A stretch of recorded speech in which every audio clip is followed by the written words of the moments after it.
అందరికీ నమస్కారం. నేను మీ కిరా కార్పిని. ఆర్కే రోజా ఒక నలుగురిని వెనకేసుకొని ఏదో ఒక పేపర్ చేతిలో పట్టుకొని ప్రెస్ మీట్ పెట్టింది. ఏం మాట్లాడిందో ఒకసారి విందాం. అధికారం వచ్చి వాళ్ళకి 16 నెలలు అవుతున్నా ఇచ్చిన వాగ్దానాలు నెరవేర్చే చిత్తశుద్ధి లేదు గాని వైసీపీ వాళ్ళని బెదిరించడానికి ఇక్కడ ఆర్కే రోజా చెప్తుంది అధికారంలోకి వచ్చి 16 నెలలు అయిందంటుంది. అసలు నువ్వు ఏం చదువుకున్నావు, ఎక్కడ చదువుకున్నావు, ఎంత చదువుకున్నావు, ఎలా చదువుకున్నావు? 16 నెలలు ఎలా అవుతుంది? జూన్ 4వ తారీఖు గెలిచారు, జూన్ 12 ప్రమాణ స్వీకారం చేశారు. ఏ విధంగా ఎత్తుకున్నా కూడా 15 నెలలు అవుతుంది గానీ 16 నెలలు ఎట్ట అవుతుంది? మన జూన్ 4కి 12 నెలలు, 3 నెలలు కలిపితే 15 నెలలు. అన్ని కూడికలే గానీ తీసివేతలు ఉండవు. ఎలా బురద చల్లాలా, ఎలా అబద్ధాలు చెప్పాలా, ఎలా అసత్య ప్రచారాలు చేయాలనే ఆలోచన తప్ప ఏ రోజు మనం నిజం మాట్లాడినాం? చంద్రబాబు నాయుడు గారు అధికారంలోకి వచ్చిన తర్వాత ఇచ్చిన మాట తప్పారు, వాగ్దానాలన్నీ నెరవేర్చలేదు అంటున్నాం. 1వ తారీఖు టంచులుగా పింఛను అందిస్తున్నారు, తల్లికి వందనం, అన్నదాత సుఖీభవ, ఉచితంగా గ్యాస్ సిలిండర్లు, స్త్రీ శక్తి, మెగా డిఎస్సి పోస్టుల భర్తీ.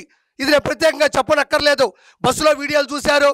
ఒకే ఇంట్లో 11 మంది ఉన్నా కూడా ఆ తల్లుల అకౌంట్లోకి వచ్చిన డబ్బుల తాలూకు ఆనందం చూసాం. సిలిండర్ల వీడియోలు చూసాం. పింఛన్లు 1వ తారీఖు నాయకులే సేవకులై ఇంటికెళ్ళి ఇస్తున్నారు. అదేవిధంగా ఈరోజు పోలవరం కావచ్చు, అమరావతి పనులు కూడా చాలా త్వరగా జరుగుతున్నాయి. ఇవన్నీ ఒక కళ.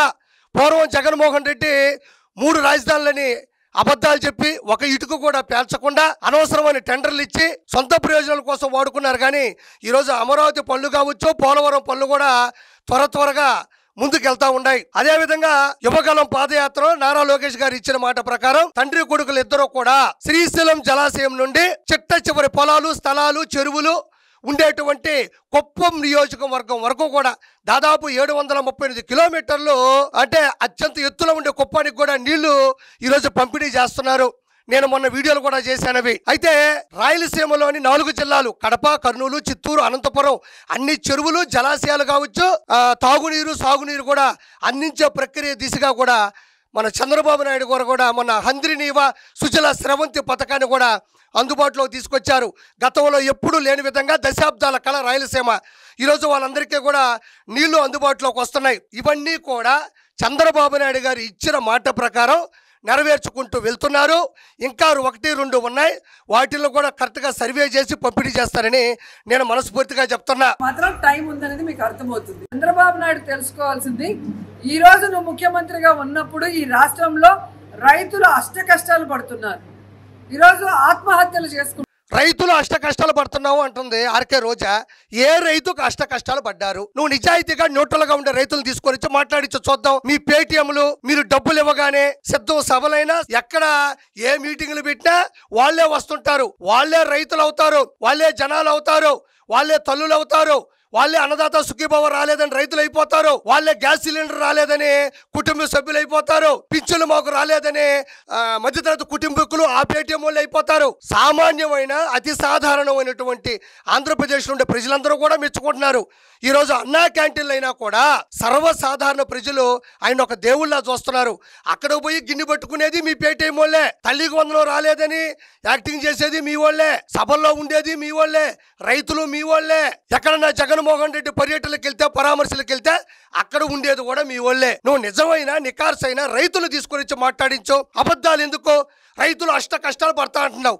ఎవరా రైతు? నాకు తెలిసి ప్రపంచంలో కల్లా అడ్డదిడ్డంగా 3,000 కోట్ల రూపాయలు సంపాదించిన అతి సాధారణ రైతు ఎవరైనా ఉన్నారంటే అతి నిరుపేద రైతు అది ఆర్కే రోజానే. 3,000 కోట్ల రూపాయలు సంపాదించి నువ్వు రైతుల గురించి, పేద ప్రజల గురించి మాట్లాడుతూ ఉండవు. గత ప్రభుత్వంలో చంద్రబాబు నాయుడు గారు అమలు చేసినటువంటి పథకాల దృష్ట్యా ఆ రోజులు అవి అమలైనాయా? మనస్ఫూర్తిగా చెప్పు నువ్వు రోజా. పల్నాడు జిల్లా సత్తెనపల్లి నియోజకవర్గం రెంటపాల గ్రామంలో నాగమల్లేశ్వరరావు అనే వ్యక్తి వైఎస్ఆర్సీపీ ఫేక్ సర్వేలను నమ్మి ఉన్నదంతా అమ్మి రాజకీయ పందాలు కాసి ఓడిపోయిన తర్వాత తట్టుకోలేక చెప్పుకోలేక ఆత్మహత్య చేసుకుని చనిపోతే అతగాడి కాంస్య విగ్రహాన్ని ఆవిష్కరించడానికి వచ్చిన జగన్మోహన్ రెడ్డి ఎక్కడ? ప్రత్యేక ఆంధ్ర రాష్ట్ర సాధన కోసం 58 రోజులు ఆమ నిరాహార దీక్ష చేసి అసువులు బాసిన అమర జీవి శ్రీ పొట్టి శ్రీరాములు గారికి అమరావతిలో 58 అడుగుల ఎత్తున కాంస్య విగ్రహాన్ని నిర్మిస్తున్న, స్మృతివనాన్ని ఏర్పాటు చేస్తున్న చంద్రబాబు గారు ఎక్కడా?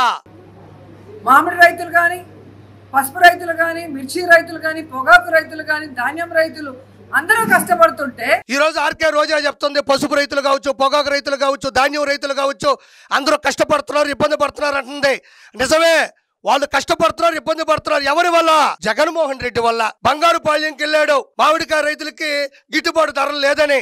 అక్కడ పోయి అడ్డదిడ్డంగా మామిడికాయలన్నీ పక్క రాష్ట్రాల నుంచి తీసుకొచ్చి ఆడ పోసి ఆస్తి నష్టం, ధన నష్టం, ప్రాణ నష్టం. ప్రకాశం జిల్లాకి వెళ్ళాడు, పొగాకు రైతుల్ని పిలవని పేరంటం వాళ్ళపై పరామర్శించాడు. ఆస్తి నష్టం, ధన నష్టం, ప్రాణ నష్టం, పేద ప్రజలకి మహా కష్టం. గుంటూరు మిర్చి యాటికి వెళ్ళాడు, మిర్చి రైతులు పరామర్శించాలని. వాళ్ళు ఎవరూ పిలవలా. వాళ్ళు సుభిక్షంగా ఉన్నారు, సురక్షితంగా ఉన్నారు, సంతోషంగా ఉన్నారు. ఆడికెళ్ళాడు, తొక్కిసలాట, తోపులాట, శాంతి భద్రతలకు ఆటంకం, ధన నష్టం, ఆస్తి నష్టం, ప్రాణ నష్టం. నిజమే, వీళ్ళందరూ ఇబ్బంది పడుతున్నారు. ఎవరి వల్ల? జగన్మోహన్ రెడ్డి వల్ల. ఇది ప్రత్యేకంగా నేను చెప్పనక్కర్లేదు కదా. ఫేక్ న్యూస్ మీ మీద మేము కేసులు పెడతామని చెప్పి మాట్లాడే రైతుల మీద కానీ, రైతులకు మద్దతుగా ఉన్న వైసీపీ వాళ్ళ మీద మాట్లాడటం సిగ్గుచేటు. చంద్రబాబు నాయుడు గెలిచిన కుప్పంలో కూడా రైతులు తమకి యూరియా ఎరువులు అందటం లేదని నిరసన తెలియజేస్తున్నారంటే, చిత్తూరు జిల్లాలో రైతులందరూ కూడా వాళ్ళ సహకార కేంద్రాల దగ్గర ఫైట్ చేస్తున్నారంటే సిగ్గుపడాలి. చంద్రబాబు నాయుడుకి సిగ్గుపడాలి. ఎవరు సిగ్గుపడాలంటే మనం సిగ్గుపడాలా. ఎందుకంటే 11 వచ్చాయి కాబట్టి మనం సిగ్గుపడాలా. అసెంబ్లీకి వచ్చే ధైర్యం లేదు కాబట్టి మనం సిగ్గుపడాలా. యలహంక ప్యాలెస్ లో హెలికాప్టర్ వేసుకెళ్ళి దాక్కుంటున్నాం కాబట్టి మనం సిగ్గుపడాలా. పిలవని పేరంటంతో అన్ని జిల్లాల్లో రాష్ట్ర వ్యాప్తంగా వెళ్ళి అక్కడ ధన నష్టం, ప్రాణ నష్టం, ఆస్తి నష్టం కల్పిస్తున్నందుకు మనం సిగ్గుపడాలా. అసెంబ్లీకి వచ్చి ఇవన్నీ మీ అన్నను మాట్లాడమని చెప్పు. ఇప్పుడు నువ్వు ఏ పాయింట్లు అయితే మాట్లాడినావో, యూరియా దొరకట్లేదు, యూరియా దక్కట్లేదు, అదే విధంగా రైతులు పంట పొలాల్లో ఇబ్బంది పడుతున్నారని చెప్తున్నావు కదా. ఆడా ఏడా మాట్లాడటం ఎందుకు, ఆడా ఏడా దాక్కోవడం ఎందుకు? డైరెక్ట్గా అసెంబ్లీకి రమ్మను. దరిదాపుల్లోనే అసెంబ్లీ సమావేశాలు ఉన్నాయి, మైక్ ఇస్తారు, సమయం ఇస్తారు. దానికి ప్రతిపక్ష హోదా ఎందుకు? మాట్లాడమని చెప్పు. కుప్పంలో ఉండేటువంటి ఏ రైతు, ఏ వ్యవసాయదారుడు మైకు పట్టుకొని మాకు యూరియా అనేది లేదు, మాకు అందుబాటులో లేదు, మేము ఇబ్బంది పడుతున్నామని చెప్పారు. నువ్వు నిజాయితీగా ఆ రైతు ఏ ఇంట్లో అయితే ఉన్నాడో ఆ ఇంటికి వెళ్ళి మైకి పెట్టి మాట్లాడిచ్చి చూద్దాం. నీ పాటికి నువ్వు ఒక పేపర్ పట్టుకొని నీ ఇష్టం వచ్చినట్టు ఒక స్క్రిప్ట్ రాసుకొని నువ్వు ఇష్టం వచ్చినట్టు మాట్లాడుతూ ఉంటే ప్రజలు నిన్ను నమ్మే పరిస్థితి ఎక్కడుందని నేను ఈరోజు మాట్లాడుతూ ఉండా. కుప్పం ప్రజల గురించి ఈరోజు మాట్లాడుతూ ఉన్నా. నేను మొన్నే కుప్పానికి వెళ్ళొచ్చా. శ్రీశైలం జలాశయం నుంచి 738 కిలోమీటర్ల దూరం నుండి చిట్ట చివరి స్థలం చెరువైనటువంటి పరమ సముద్రం అనే ఊరికి కూడా ఆయన నీళ్లు తీసుకొని వచ్చాడు. అపర భగీరథుడు అతను. నువ్వు మళ్ళీ ఇంకో మాట మాట్లాడుతూ ఉన్నావు. కుప్పంలో చంద్రబాబు నాయుడు గారు పట్టించుకోవట్లేదు, కరెక్ట్ గా లేదని. కుప్పంలో ఆయన జననాయకుడు గ్రీవెన్స్ సెల్ అనే ఒక పథకాన్ని సృష్టించి కుప్పం ప్రజలు ఎవరికి ఏ ఇబ్బంది ఉన్నా డైరెక్ట్ గా సీఎం ఆఫీస్ కార్యాలయానికి వెళ్ళి వాళ్ళు అర్జీలు పెట్టుకుంటే ఇమీడియట్లీ అక్కడ ఉండేటువంటి ఎవరైతే సాంకేతిక నిపుణులు ఉంటారో, ఎవరైతే అక్కడ పనిచేసే వాళ్ళు ఉంటారో, ఇమీడియట్లీ ఆ అర్జీని వాళ్ళు తీసుకొని వాళ్ళకి వెంటనే ఒక మెసేజ్ ఇచ్చి ఏ ఏ శాఖలకు సంబంధించిన సమస్యలు ఉన్నాయో ఆయా శాఖల అధికారులకి, నాయకులకి పంపించి వాళ్ళకి వాళ్ళ ఫైల్ ఎక్కడుంది, ఆ ఫైల్ ఎంత దూరంలో ఉంది, దాని ట్రాక్ జీపీఎస్ ఎక్కడుందో కూడా తెలియజేసే పరిస్థితి ఈరోజు కుప్పంలో ఉంది.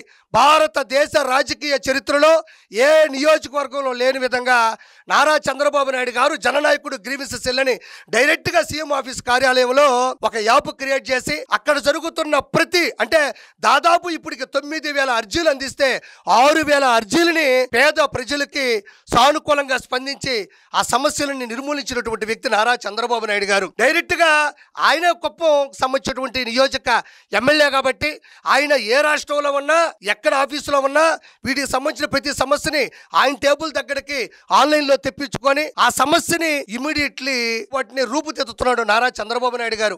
ఆయన గురించి మాట్లాడితే స్థాయి, స్థానం, హోదా నీకు లేదు. ఆర్కే రోజాన్ని మనస్ఫూర్తిగా మరోసారి నీకు తెలియజేస్తూ థ్యాంక్ యూ సో మచ్.